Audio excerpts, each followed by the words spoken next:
All right, let's dive into a mystery you've definitely felt with your own 2 feet. We're going to use a little physics to solve a classic puzzle that happens every single time you go to the beach. You know the feeling, right? It's a scorching hot day, the sun's beating down, you kick off your shoes to run to the water and, youch! The sand is unbelievably hot. So you do that little dance hopping from foot to foot, trying to get to the cool, refreshing water as fast as you can. We've all been there. But here's the question that should pop into your head. The sand and the sea are getting blasted by the exact same sun. So how is it possible that one feels like a frying pan while the other stays so wonderfully cool? The answer is hiding in the thermal properties of matter. To crack this case, we need our first big clue. It's a concept called internal energy. This is basically all the energy that's locked away and hidden inside, well, everything. So what does that even mean? Well, it's really the sum of 2 different kinds of energy. First, you've got the kinetic energy. That's just the energy of all the tiny particles inside a substance jiggling, vibrating, and moving around. Then you've got the potential energy, which is the energy stored in the connections, the forces between all those particles. Just look at this. Everything, the solid sand, the liquid water, is made up of these tiny particles that are always on the move. So when the sun shines down, what it's really doing is adding heat, which just pumps up this internal energy.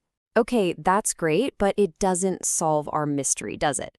If the sun is pumping energy into both the sand and the water, why aren't they heating up at the same rate? Well, it turns out that every single substance has its own unique personality, you could say, its own heat signature that controls how it reacts to energy. Now, we have to be really precise with our language here. You might hear 2 terms that sound almost the same: heat capacity and specific heat capacity. Heat capacity is about heating up the whole object, no matter its size. But the one we really care about is specific heat capacity. That little word specific is the secret sauce. It means we're zooming in on the energy it takes to heat up exactly 1 kilogram of the substance itself by 1 degree. Think about it like this. A giant iron block is obviously going to need more total energy to heat up than a tiny little iron cube, so their heat capacities are different. But if you take exactly 1 kilogram of iron from the block and 1 kilogram from the cube, they will both need the exact same amount of energy to get hotter. That's its specific heat capacity. It's like a fingerprint for that material. And of course, in physics, this all gets wrapped up in one neat, crucial formula: Q equals mc delta theta. Let's break that down real quick. Q is the heat energy you add, M is the mass, C is our new friend, specific heat capacity, and that little triangle thing, delta theta, is just a fancy way of saying the change in temperature. Okay, forget the math for a second, because this analogy makes it all click. Imagine specific heat capacity, our little c, is how wide a container is. The energy you add is the water you pour in, and the temperature change, that's how high the water level rises. So if you pour the same amount of water into a really narrow container and a really wide one, which one fills up faster? The narrow one, of course. Its water level shoots right up. That is exactly what happens with a low specific heat capacity. Which brings us right back to the beach. So, if our analogy is right, the scorching hot sand must be the super narrow container, and the cool ocean has to be the really wide one. But is that actually true? Let's check the numbers. And there you have it. Look at the value for sand, 830. Okay, now, look at seawater. Whoa, 3,900. That's not just a little different, that is a massive, massive difference. This chart just says it all, doesn't it? Water needs nearly 5 times more energy than sand to raise its temperature by the same amount. It is the ultimate wide container. The sun can pour down energy all day long, and while the sand's temperature just skyrockets, the water's temperature kind of shrugs. And just like that, beach day mystery solved. So, we figured out why things heat up at different rates. But what about something even weirder? What happens when you keep adding heat to something and its temperature doesn't change at all?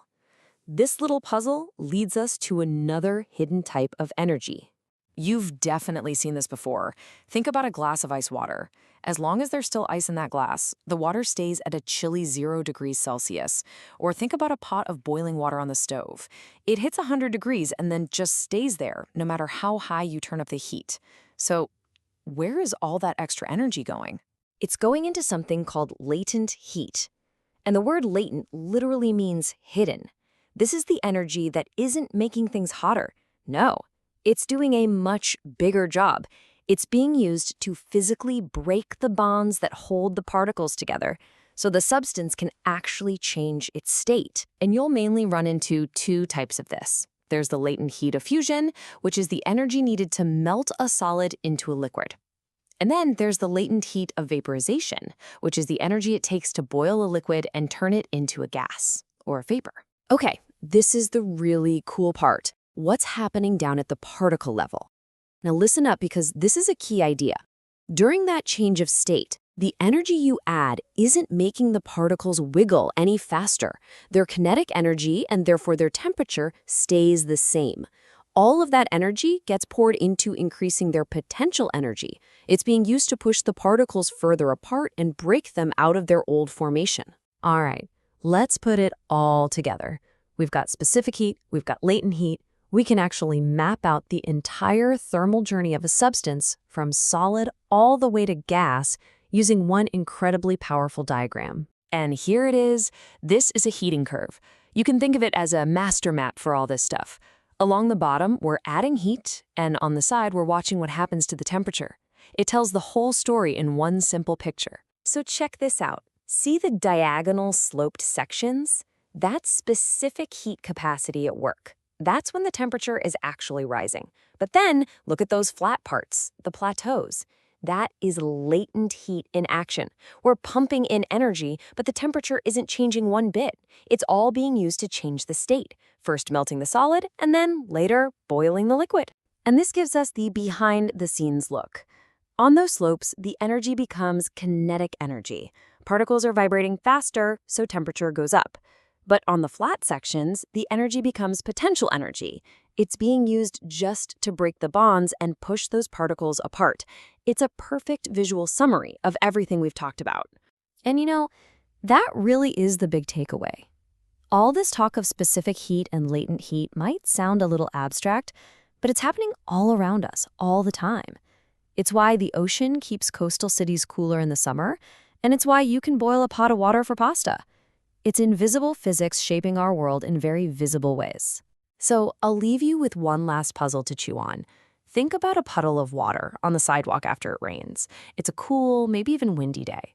After a while, the puddle is gone, it evaporated, but it never ever reached 100 degrees Celsius. It never boiled. We know changing state requires that latent heat of vaporization, so where did the energy come from? Something to think about. Thanks for joining us.